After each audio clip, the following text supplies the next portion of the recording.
proyecto martiano, que nosotros lo llevábamos pensado, o sea, estábamos en estudio para aproximadamente 15 años. Nos quisimos dedicar directamente a la niñez, a llevar hasta lo que es las raíces cubanas, los descendientes de cubanos, llevar los valores universales que Martí expuso clarísimamente en su libro, por ejemplo, La Edad de Oro. Es un proyecto que hay que trabajarlo mucho y a largo plazo.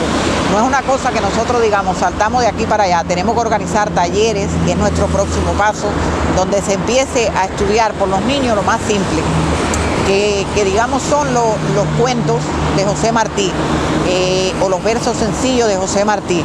Que los niños, por ejemplo, ya empiezan a declamar La Rosa Blanca, Los Dos Príncipes, La Niña de Guatemala, y así sucesivamente. Nos ha servido a nosotros el tema del apoyo consular, de la acogida, digamos, en 4 ayuntamientos de Asturias, del proyecto martiano. Y en sí nosotros ahora nos viene una etapa que es erigir un monumento a Martí.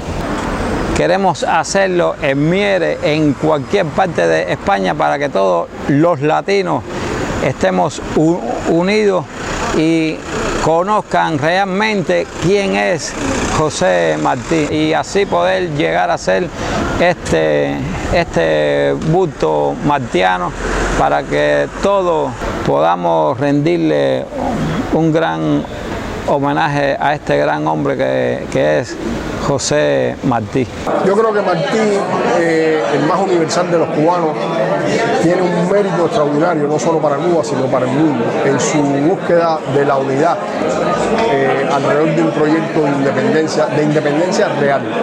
Nosotros tenemos que crear nuestro propio proyecto que obedezca a la naturaleza y a la idiosincrasia de nuestro continente y de cada uno de nuestros países.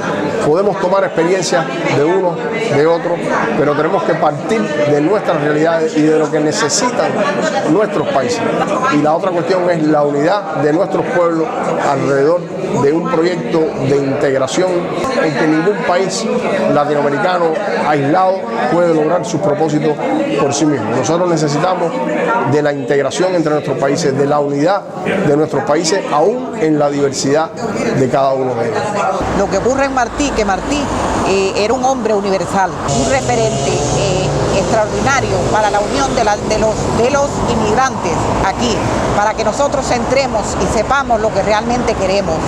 Y en la medida que se vaya estudiando y profundizando el pensamiento y el ideario martiano, nosotros vamos a lograr despertar en otras nacionalidades lo que realmente ha despertado en la nacionalidad cubana.